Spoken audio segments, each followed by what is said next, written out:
सांसें हैं तो जीवन है मेरा, कभी खुशी तो कभी गमों से भरा। कि जी रहा हूँ ज़िंदगी मेरी, या कहूँ कि काट रहा हूँ कुछ बचे हुए पल।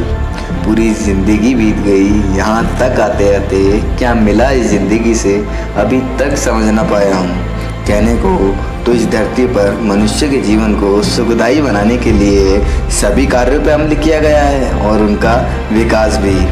पर क्या इन सभी से मनुष्य खुश है? नहीं, सिर्फ वह अपने कल के विषय में चिंतित रहता है कि मुझे यह पाना है, वह करना है, और क्यों ना हो, होना भी चाहिए। एक इंसान की ही नहीं, इस पूरी दुनिया की सबसे बड़ी सोच ही यही है, जब मुझे वो मिल जाएगा तो मैं खुश हो जाऊंगा।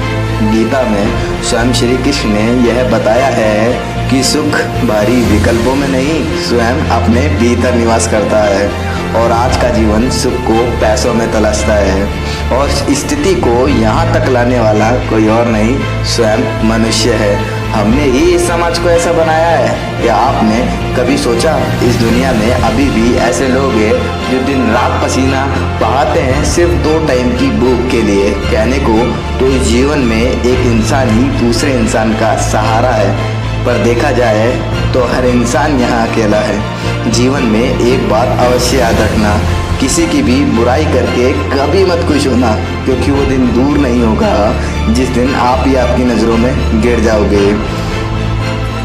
जीवन में अपनी संगत का चयन सोच समझ कर करना, क्योंकि संगत वह ज्ञान है जहाँ अच्छा मिला तो साधारण लोग भी असाधारण काम कर जाते हैं, और जहाँ गलत वहाँ असाधारण लोग साधारण काम करते पाए जाते हैं। तो चयन आपके हाथों में है, क्योंकि उसी प्रकार होता है कोयला, अगर जलता हुआ हाथ में लो तो हाथ जला देता है, और बुझा तो कालिक लगा देता है। जीवन को समझने के लिए किसी योग या मेडिटेशन की आवश्यकता नहीं होती, बस अपने आप को जानकर समझना होता है। जीवन में हमारे पास कुछ विचार करने के लिए होना हो, पर एक विचार जरूर उत्पन्न होता है सोचने का, मेरे बारे में क्या कहेंगे लोग। दुनिया का सबसे बड़ा रोग, मेरे बारे में क्या कहेंगे लोग। सोचिए, आप ही यह सोचने लगे तो फिर लोगों के पास सोचने के लिए क्या रह जाएगा?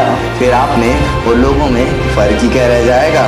सोचिए, प्रसन्नता ईश्वर का दिया एक बड़ा अनुपम वरदान है। कहा जाता है प्रसन्न मन में ईश्वर हमेशा निवास करते हैं। तो जो हर परिस्थिति में खुश है तो समझिए ईश्वर उसके साथ है। यहाँ तक कि चंद्रगुप्त ने चाणक्य से पूछा था, अगर किस्मत पहले ही लिखी जा चुकी है तो कोशिश करने से क्या मिलेगा? तो चाणक्य ने कहा कि किस्मत में ही लिखा हो कि कोशिश करने से ही मिलेगा। कि हार हो जाती है तब मान लिया जाता है, जीत तब होती है तब ठान लिया जाता है। चोट लगने पर इलाज किया जा सकता है दोस्तों, पर गलत सोच का कभी कोई इलाज नहीं। कोशिश करें कि ज़िंदगी का हर लम्हा अपनी तरफ से हर किसी के साथ अच्छे से गुजरे, क्योंकि ज़िंदगी नहीं रहती दोस्तों, पर अच्छी यादें हमेशा जिंदा रहती है। तो आशा है दोस्तों आपको ये वीडियो जरूर पसंद आया होगा। तो हमारे न्यू यूट्यूब चैनल ज्ञान दर्शन को लाइक एंड सब्सक्राइब करना मत भूलिएगा। तो मिलते हैं अगली वीडियो में कुछ नया लेकर। जब तक के लिए जय श्री कृष्ण।